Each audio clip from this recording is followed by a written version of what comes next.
environment, making sure that we have, everything kind of in place that we need to be. But like, it doesn't really fucking matter if like, oh, let's reduce all our fucking pollutions. But then if China is literally increasing it higher than ever, like, yeah, it's happening over there, but it still affects the global environment. It doesn't matter. It just doesn't. I hate to say it that way. No, you're absolutely correct. I think you're absolutely correct. We should live in a society where it's like, yo, let's just do the right thing. But unfortunately, greed, power make people do things that are morally reprehensible. Excuse me. So it's just, and I think I guess kind of going back to this whole speech, and this is why I kind of don't like either side altogether, is it's just a bunch of like blaming the other side. It's like, yo, like we just as a country, we don't need more division. We need to kind of come together and try to figure this shit out. Right. I mean, I agree with Biden in this sense. Those people that go to those like wackadoodle, like conspiracy shits, right? They're fucking like out of their mind where they believe like my pillow guy is like the next. Oh my God. Is he the funniest motherfucker in the world? I mean, you remember remember his commercials for the pillows, how he basically looked like, when he goes to bed, there's like 4 7-year-olds that are like naked waiting for him. Like he looked like a rapist in his commercials selling the pillows. Bro, the cyber symposium was the cringiest shit I've ever seen. I heard about that too. There were no experts to be found. I watched that, right? Just peak curiosity, and it was like, okay, like there's just no, like there's just there's nothing now because we don't have enough time to actually record this video because I have to do my client session at 11:30. But I'm recording right now because this is such good shit that you're spitting. Yeah. And I want to make sure that we get it out there. I mean, fuck it, we'll think I just call it so. But like, yeah, like I watched that shit. And I was like okay. No, so what was being said, bro? Like, dude, it was so mind blowingly like idiotic that I kind of filtered some of it out over time. But like, essentially saying that the election was stolen and that that these machines need to be kind of Dominion and all of that. Yeah, need to get rid. Like Dominion has ties to the Democratic Party and how it's all fraud and stuff. But like, and this is the conversation people don't want to have, is when they actually did the recount in Arizona, Biden actually got more votes. And this is coming from somebody that leans more conservative. Biden actually, when they did a recount, Biden got more votes. Like he didn't get less. A lot of the election fraud that they were looking for. Because remember, I think it was like the governor or the lieutenant governor, in Texas or one of these states was saying, "Oh, it's like $1 million or $3 million bounty to find evidence of voter fraud." And then in Pennsylvania, which is run by Republicans, they found like 2 or 3 people that had participated in voter fraud, but they were all Republicans. The same thing in Las Vegas, Nevada. This one guy voted for his dead wife and his dead mother. And of course, all those votes went for Trump. And I just thought that, and so the leadership in Pennsylvania was like, well, make good on that money, because you said any instances of voter fraud that you're paying out this bounty. Well, we found some. We want that money, and of course, he never paid, right? No, well, that's actually with the fucking My Pillow cocaine guy. When he kind of I'm sorry, it looks like he touches children. I'm sorry. He did lines of coke, right? Like he's actually a known addict. Yeah, you didn't know that? I mean, but who doesn't do coke? I'm not going to hold that against him. Bro, he made a good pillow, I guess. Yeah, I guess you forgive him. But I think when it kind of comes out, he had some pillows. He probably laced it with some coke. Dude, he placed a $1 million something reward about people disproving what he was saying, and it was like instantly debunked by lots of experts, even some conservative experts. But I heard that there were no technical experts at this cyber symposium thing. No, it's like they were LARPing or whatever. They're role playing as like fucking investigative experts. What is LARPing? I've heard of that. Like LARPing is like, like for example, what happened in Chaz in Seattle. You had people LARPing as police, like pretending to be police officers. I'm not the police. I'm better, as they shoot people out of a fucking SUV. Remember that story? Right? No.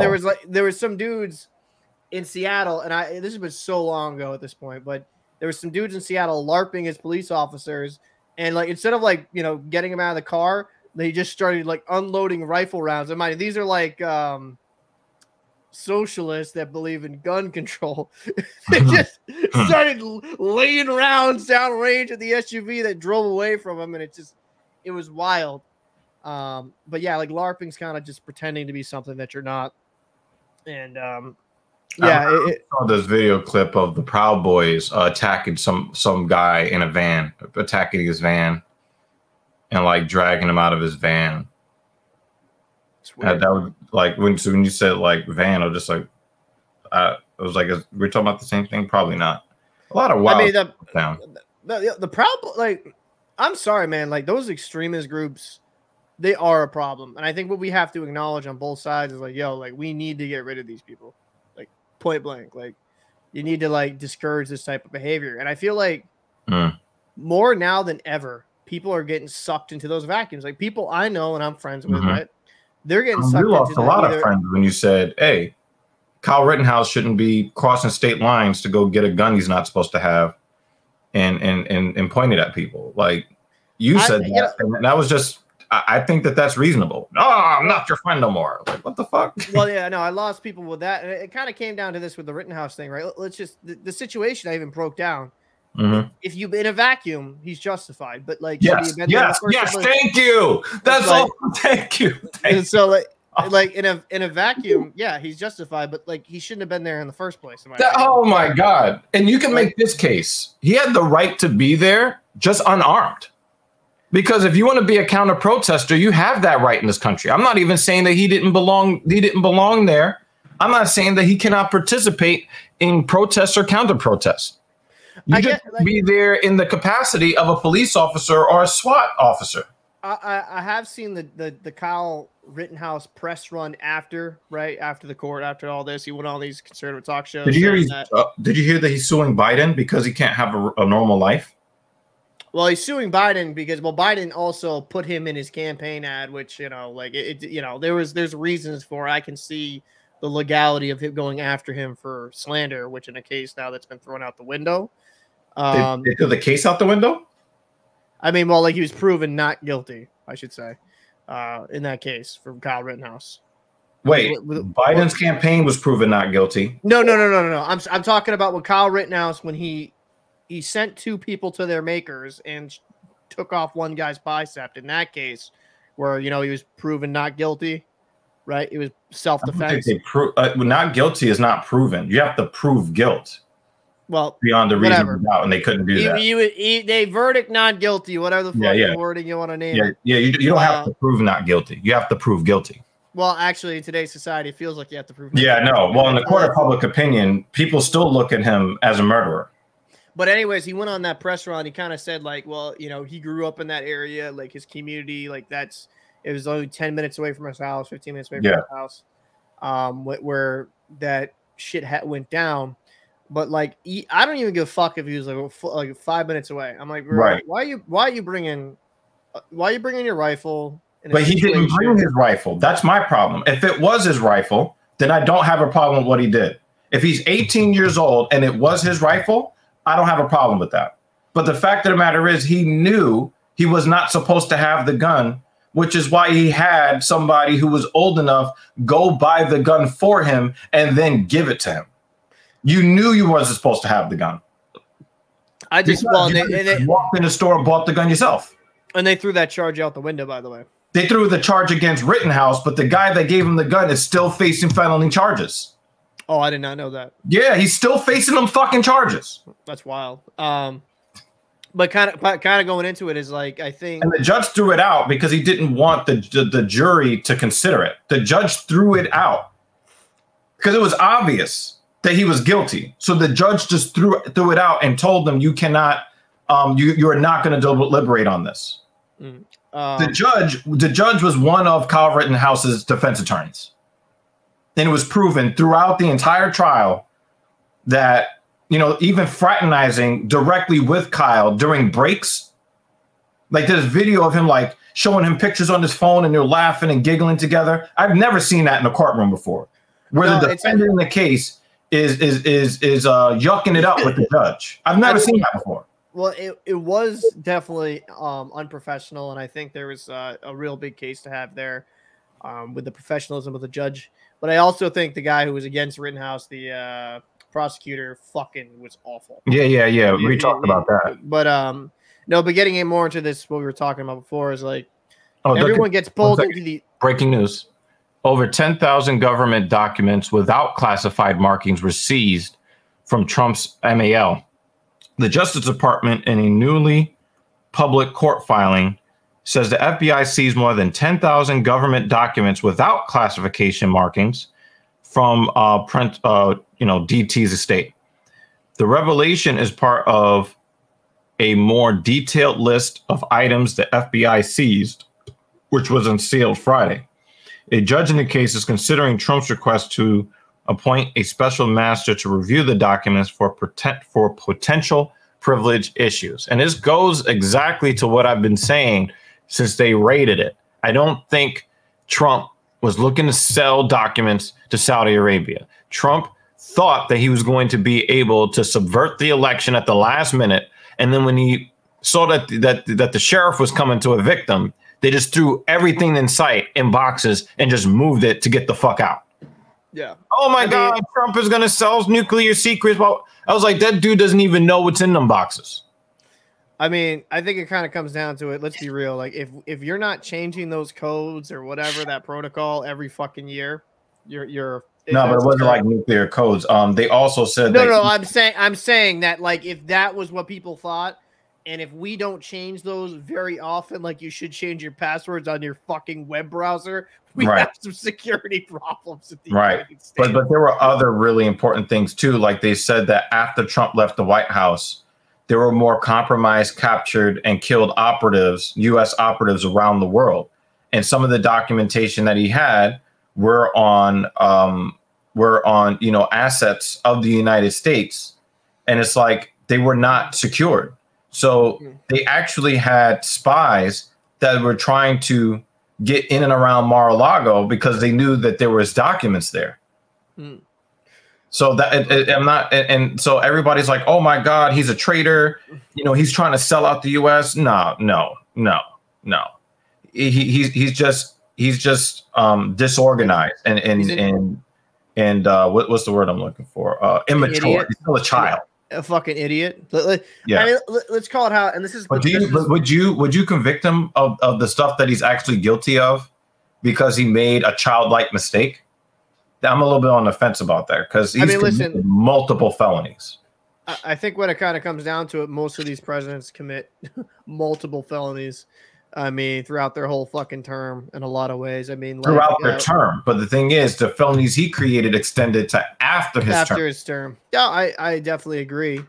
I mean, I think if it was pertinent information that is damning, or I would say could harm the United States of America, he should face some type of punishment. I don't think anyone should be above the law, but we both know that's not true. Yeah.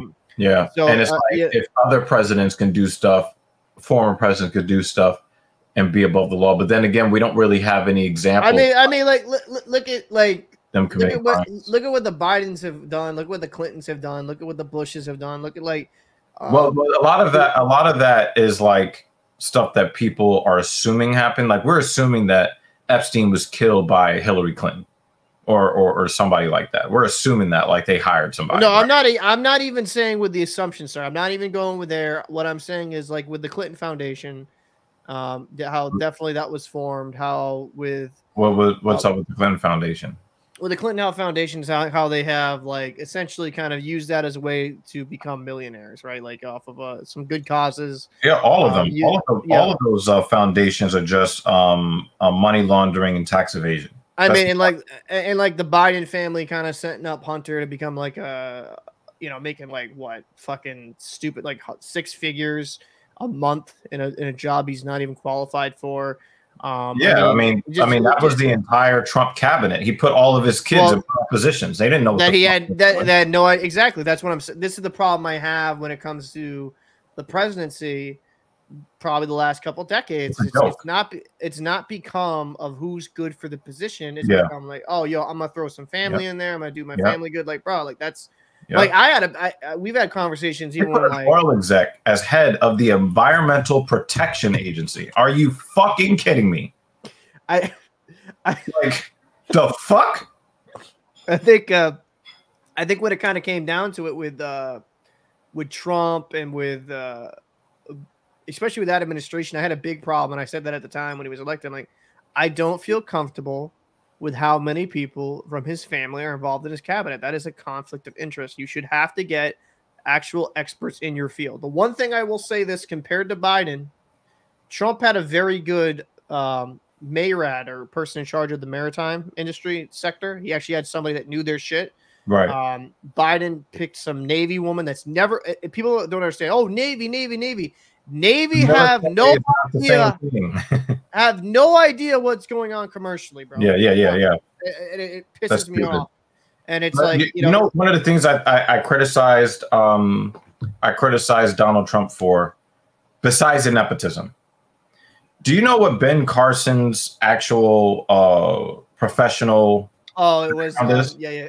It's a medical doctor. Yeah.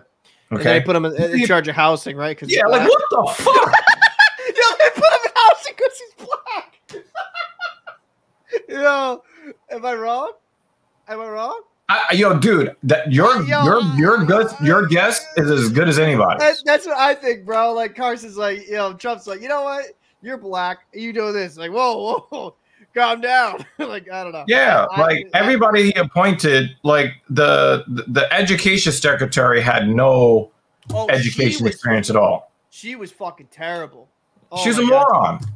Oh my god, she was bad. I mean, I think we would have been better cabinet members. Like, I could have fucking run housing. Yeah, you want housing? All right, here you go. Here's a 0% interest rate. Here you go. You're free to go. But I don't know. It did not work. I don't know, man. I'm just not with it. You have a 12 o'clock call, right? Meeting, yeah. Is that going to last less than 30 minutes?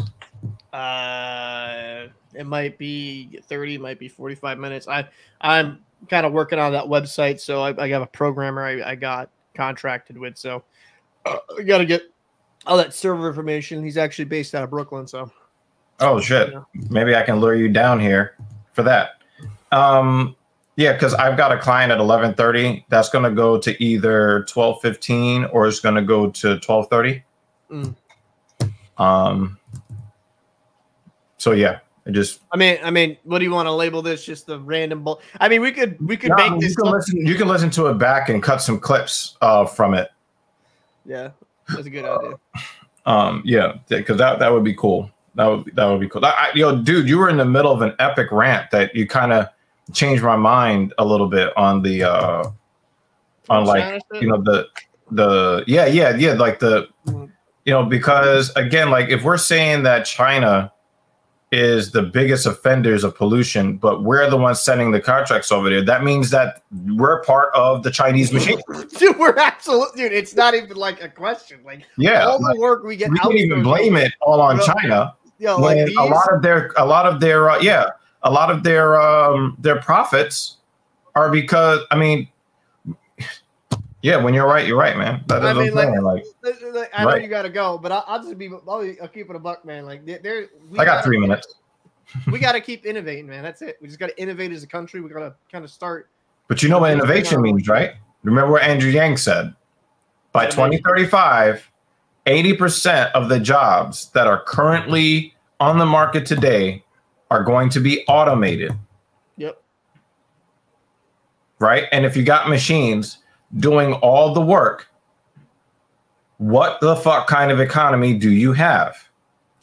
That's a fair point. And I'm not a professor. I am just a white asshole from Massachusetts. So I say this is you're always going to need some type of human oversight, regardless of automation. Like they actually just did the first ever. Well, that's why they say 80% of the jobs and not 90% of the jobs. But they did the first overseeing of like a vessel that wasn't operated by men, even though they had 7 people on the vessel but like going ocean wide. The Yeah. problem is you're always How many going to people would need they normally have on that vessel? 28. Exactly. Yeah, Exactly. but like the problem with that is 80%. the problem is that like if certain countermeasures happen is if you lose GPS, you lose this, you're fucked, right? So and then you could be looking at real disasters. And you know, Russia was testing anti-satellite missiles too. Yeah, I mean that I think that's if we would ever have a big old global war, the satellites going down, we're losing. Yo, we're gonna be lose with everything. like tying. We're gonna be like fashioning ropes out of vine, tying them around sticks with rocks, and then using that for axes and hammers. Well, I mean, I know how to splice and do knots and all that shit, so I'm good, bro. I'll just tie myself a noose and call it a day. Oh no! No! No! Yeah. Yeah. Oh yeah. no, we're going to hell. Yeah, dude, that's going as a clip. Oh man. Oh man. Yeah. Yeah. Wow. Yeah, that was Yo, we're done, son. We're done. I gotta go. I gotta do this. Fuck. Oh my god. I gotta get the